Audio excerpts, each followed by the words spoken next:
Hey, welcome back folks, and here's another video that's going to help you not on your recruitment journey, as many of my videos are, but for your journey once you're actually in the police service. So some of you may be aware already that a few weeks ago I established a serving officers Facebook group. It's now got almost 2,000 members in it, which is just incredible in just a few weeks. History behind it. Well, over 8,000 people are now in the police service as a result of my support in one way or another, either one-to-ones or online courses or my old seminars pre-COVID. All of the different ways I've helped people over the past, getting on for 10 years now. It's 8 years, over 8 years, over 8,000 people, and the numbers are increasing year on year. So that's just an awesome privilege, an awesome responsibility. And so what many of those individuals have asked me is, could you give us a hand with?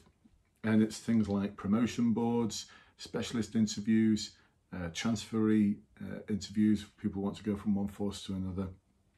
And of course, the game is the same. It's just that we're using a slightly different level of complexity, more detail in certain parts of our answers.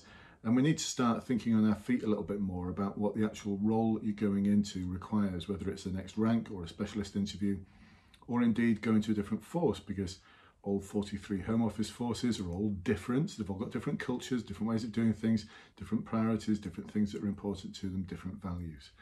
And so we've got to be cognizant of that as well. So anyway, I put together this webinar for those people who were interested. There's over 80 people attended, which was just incredible. I thought that I'd have 10 or 15 people at the most. And then I was stuck. Where do I put this video? Where do I store it? You know, if people want to watch it who couldn't make it on the night, how are they going to get to see it? And that's when I thought, I'll stick it in the Facebook group. And I thought, well, what am I going to call it? Well, it's for people who are serving police officers. They're part of the Bluelight cadre, the people who've gone on my courses. So let's call it that, the Bluelight in-service development cadre. And there you go, a Facebook group was born. And before we knew it, there's lots of people who weren't necessarily my clients, people with a lot of years service who want to get the best advice on how to develop themselves in their career to ensure that it's not just successful, but it's deeply fulfilling as well. Something about finding your element, finding that thing that gives you joy when you go to work. I know it's a strange thing to talk about, joy in policing, but there is a certain type of joy in finding the right role for you. So to do that, one of the things that you have to have is an interview. I don't think there's many positions I've had where I've not been interviewed for them. There's been one or two, actually a few more than that. It's been 3 or 4. I've had 21 different positions in 3 different forces and 1 Home Office attachment during my career. So I've been around a little bit and I've experienced interviews. And over the past 20 years, I've been developing this process that you won't find anywhere else, but it works, and it's worked for thousands of you. So pin your ears back, folks. Here's a structure that is going to enable you to succeed. It's on there on the whiteboard. You've probably been thinking, what is all of that? And why is it in different colors? Well, this is actually from a interactive webinar I ran just last night for individuals who want to join the police. The principles are exactly the same. So I'm going to take you through them now, but I'm going to add some of the complexities that you might want to think about in terms of the next rank up, or going to a different force, or a specialist interview. Oh, and just in case any of you are thinking, what's that strange thing at the bottom? It's a rocket, some aliens, a solar panelled helicopter, and a satellite or something. My little boy drew that. He's 9. I've been ordered not to take it off the whiteboard. So just in case you're thinking, what is that? There, that's it. All right. And it's in different colours just because, hey, why not? So let me just take you through this structure that will absolutely nail it for you. These are for the sort of questions where you're asked, please, can you tell me about a time? And you're going to get assessed against the competency and values framework. More about that in other videos, and a little bit about that in this video. So if you look up how to answer interview questions, invariably you're going to come across STAR. Situation, task, action, result. And there's lots of different explanations of what all of that means. But for me, I find it a bit simplistic. And besides that, even in the police, no one actually talks like that, do they? No one says so the task I was set, or the task I decided to set myself. I mean, really? No one talks like that. So don't start talking like that. One of the things I've found with my clients over the years, that the hundreds of people I've coached on a one-to-one basis, is that I'll be chatting away with them, getting to know them, and then after 10 minutes of getting to know them and feeling their enthusiasm to want to be a police officer, or I have coached a lot of people already for the next rank up or specialist interviews or transferring one force to another, a lot of my clients come back to me. It's not something I advertise because I just don't have much time free. I'm a retired police officer, remember. I haven't got any time free. What's that all about? Anyway, so one of the things that happens is they'll be full of beans and full of enthusiasm, and then I'll ask them a question and suddenly they'll go into, in my role as at such and such a place, a situation occurred where, and they turn it to someone else, and I don't get it, you know, I don't get it. They go into interview mode and they turn it to someone else, someone who's bland, who has no enthusiasm. It seems to have had all of their energy taken away from them. I just think, what happened to them? Bring back the person I knew just 10 minutes ago. So when you go for this interview, I'd like you to be your real, authentic and emotional self. Forget acting naturally and just being yourself. It's just, you know, we need to do a little bit more than that. I made that mistake once, and I crashed and burnt in an interview about 20 years ago for a stunning job, national responsibility in the police service. It would have been awesome. And I crashed and burned because I believed all I needed to do is act naturally and just be myself. Now, we're going to be our real, authentic and emotional self, but in a structured and detailed way. And we're going to rehearse the answers to the questions that you're going to get before the interview, not on the day of the interview, so that on the day you don't come across as rehearsed, you come across as prepared and confident. Is that making sense? Does that make sense? Because so many people I talk to say, well, I've not really practiced, I've just written lots of answers down, but I'll be okay on the day. No, well, you might be, but let's not leave it to chance, because if there's 10 people going for one job, then you've got to be better than all of the other 9. Quite simply, that's the way it is. If you're going for promotion boards and they've got 300 vacancies for sergeants for one of the bigger forces, and there's 600 people being interviewed, then you've just got to be better than everyone else. Metropolitan Police at this moment in time, making it really clear that for sergeants boards, including those people who are coming from outside in, that you'll get scored and then you'll get put in a bank. They're not going to tell you whether you're going to get promoted or not after the interview. They'll tell you you maybe have passed, but they're not going to tell you that you're going to get promoted, because they want to collectively get everyone together, look at all the scores, and then they're just going to take the top scoring individual. So you've got to be better than everyone else. Is that making sense? I mean, it's just child play, really, isn't it? So anyway, what we're going to do, we're going to talk about SAARLKU. This stands for situation. So we start with the situation. In my role as such and such, at such and such, which involved whatever it involved. A specific situation occurred, a specific problem occurred. Now, I've spoken to so many of you before who've given me a generic idea about what you normally do in your role. No, they want a specific example. Choose examples that involve people. I'll come to that in a moment. So describe the problem, set the scene.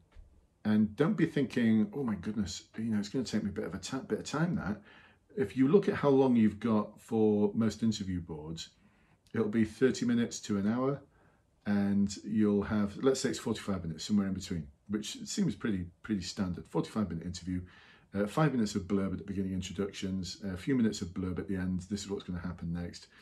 So for almost 40 minutes, you're going to be speaking, because they're not going to, they don't want to do much speaking. They're the interviewers, remember. I've done that. I've been an interviewer. You don't want to speak much. You want the other person to speak a lot. You don't want to be asking them loads of probing questions, because it's like pulling teeth. So that's a lot of time to speak. If they're only going to ask you 6 questions, let's do the math. 6 into 35. My head's broken. What's 5 minutes an answer? Hey, should we just go for about 5 minutes an answer? So that's a lot of talking. So you've got to set the scene, and they need to understand it as well. They need to understand the context of the problem and how challenging and difficult it was. Pick something that's challenging and difficult. The reason for that will become obvious in a moment. Now we can talk about the impact. So not just the impact on you, but the impact on other people, the impact on the victim, the impact on your team, the impact on the organisation, the impact on the organisation's reputation if this wasn't dealt with. So if the problem continued, what would be the impact, looking at it from different angles? Now that demonstrates a lot, especially if you're going for a promotion. So now instead of talking about the task, we're going to talk about the aim. Now pinch that from public order policing, used to be a bronze commander, and what we're looking at there is, you know, your aim. What is the aim? So our aim is to, and then you'd be talking about normality normally, you know, what's normal for that community. So have an aim. What would the world look like? What would that little world look like when the problem's gone? When you've been successful at dealing with it? So if we've got an aim now and like a vision for what we want to achieve, now we can talk about our options, can't we? And some of you might be thinking, oh, it sounds a bit like the NDM this. Well, yeah, it does. So you can talk about the options that you considered, and importantly, the rationale behind the option that you chose. That will always go down well in any board. So now we're going to talk about the actions that we took. This is really, really important. Really, really important. So the actions you took, what most people do is they'll talk about what they did, but not how they did it. It's really important to get that detail about how you did things in your answer. So I worked collaboratively with the rest of the team to produce a result which was consistent with the organisation's aims and objectives, or the values of the police service. Hey, that sounds great, doesn't it? Who would not want to be working collaboratively in such a way? But it is absolutely meaningless because it doesn't describe how you did that. Other examples I come across all the time: I approached a person calmly and professionally. Oh, how wonderful that you approach someone calmly and professionally. But again, it's meaningless unless you describe how you did calmly and how you did professionally. I listened to the person empathetically. Well, I'd love to be listened to empathetically, but again, it is meaningless unless you can explain how you listened to someone and how you demonstrated to the other person that you were listening to them. So we want to inject the how. In another video, I'll do something called the 7 levels of how for you, just to explain how that works, no pun intended. So now we've got that, and that should be the bulk of your answer, the action phase. Now we're going to move into the result. Now, in the guidance that you'll see on the interweb, it'll talk about always choose examples with a positive result. Well, you're in policing, you know, you'll get a positive result, but don't ever try and make out that everything that you touch that is difficult and challenging to deal with turns to gold, because it doesn't, does it? You know as well as I do that nothing ever goes to plan, especially if you involve people. I'll come to why you involve people in a moment. So when you involve people, things go pear-shaped. They always do. The wheel comes off, or it starts wobbling a little bit, and you describe how you put it back on again.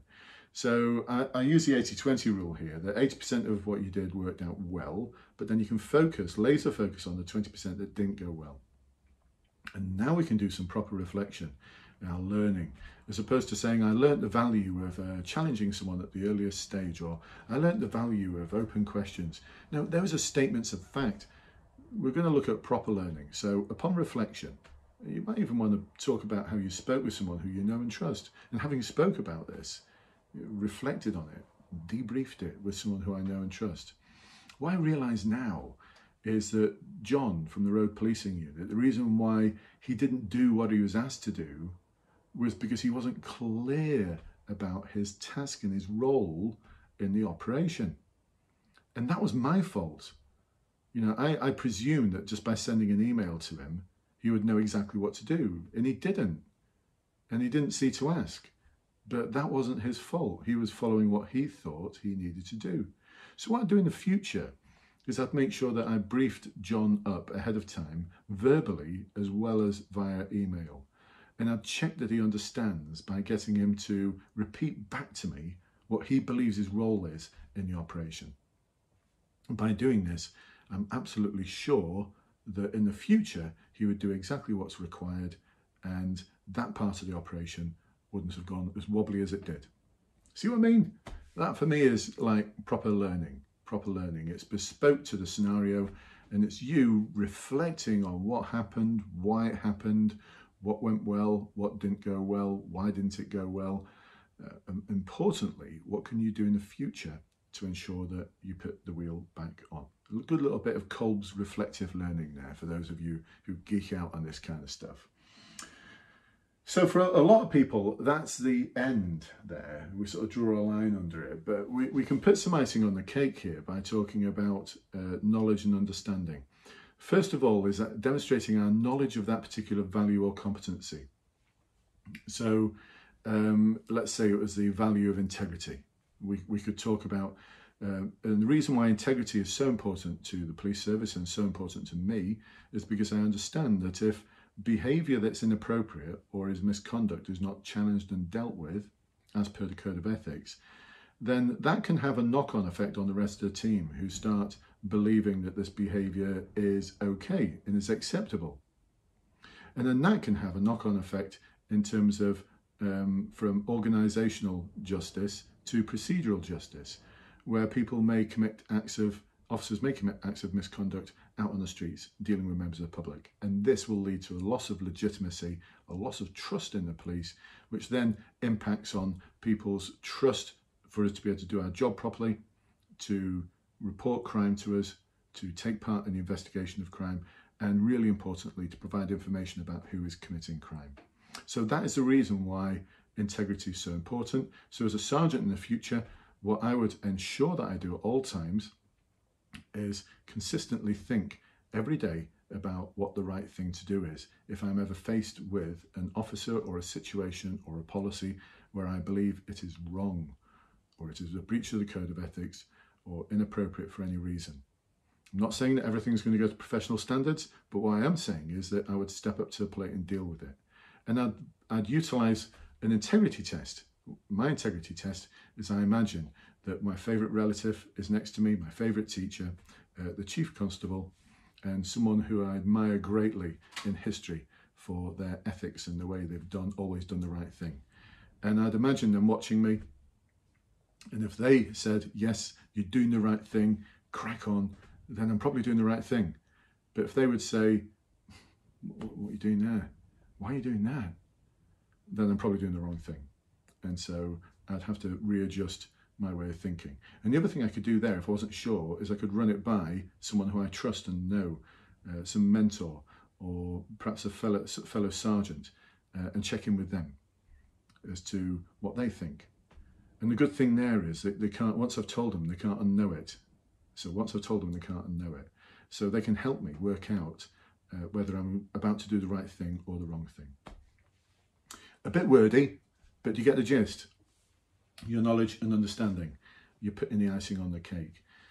So if it's for a road policing unit, I talk about something that's important to that road policing unit. If you're going into a domestic violence unit, I talk about something that's important in respect of dealing with victims of domestic violence. Whatever the pain points are of that department or that rank or that force, what is it they're looking for? Your knowledge and understanding is where you put that into action and talk about how you will deliver and add value to that department, that team, that force, that rank. And it may sound a bit cheesy, but if you mean it and you're authentic about it, it's going to put the icing on the cake. I absolutely promise you. Everyone who's done this so far has had really, really positive feedback from the interviewers because they're just not expecting it. What we're focusing on here in the understanding part is how you, I'm going to reiterate this again, how you will add value. Add value.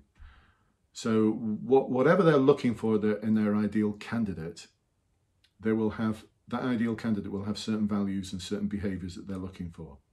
You're going to demonstrate how you're going to implement them once you're on that team, or once you're in that cadre of rank, once you're in that specialist position, once you're in that force, so that they can believe that you're the person who's going to help remove the pain that they're suffering at the moment. So if it was around scrutiny of stop search, if that was a big issue for the force that you're going into, I would lever that into my answer in terms of knowledge and understanding, and how you would utilise transparency or integrity or collaborative working or managing change, whatever it might be, how you're going to take that behaviour, that value, and ensure that it meets it provides a solution to the problem that they have. Is that making sense? All right, and some of you may be thinking, all right, so in that action part, what sort of things do I need to cover? Well, look, this is just this is something that may help. I'm going to stick these in the Facebook group after, some possible questions that you may get. You can just sort of freeze that, can't you? You just sort of pause that and read off there. This is something I put together for recruits, but it applies equally to yourself.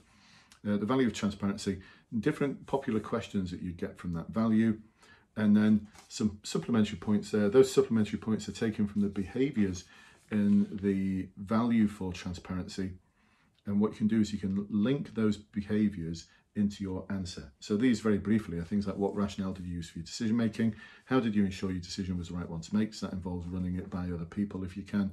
How did you ensure that others understood your decision making rationale? Goes into that listening thing, that example I gave around that John from the RPU.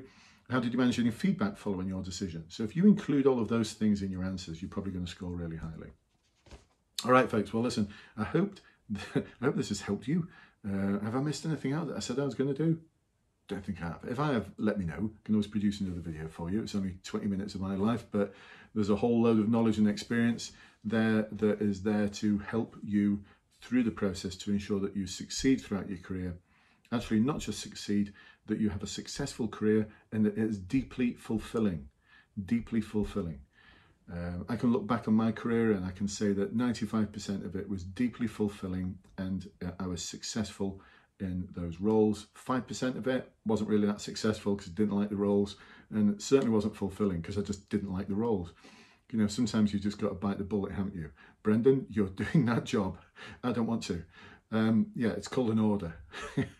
6 months, that's all we want from you, 6 months. Yeah, I don't really want to, though. It's not a request, it's an order. Get on with it. Wasn't quite worded as an order, but just get on with it, you're doing it. So you just have to bite bullets sometimes, don't you, and just get on with it. All right, listen, catch you at you next time.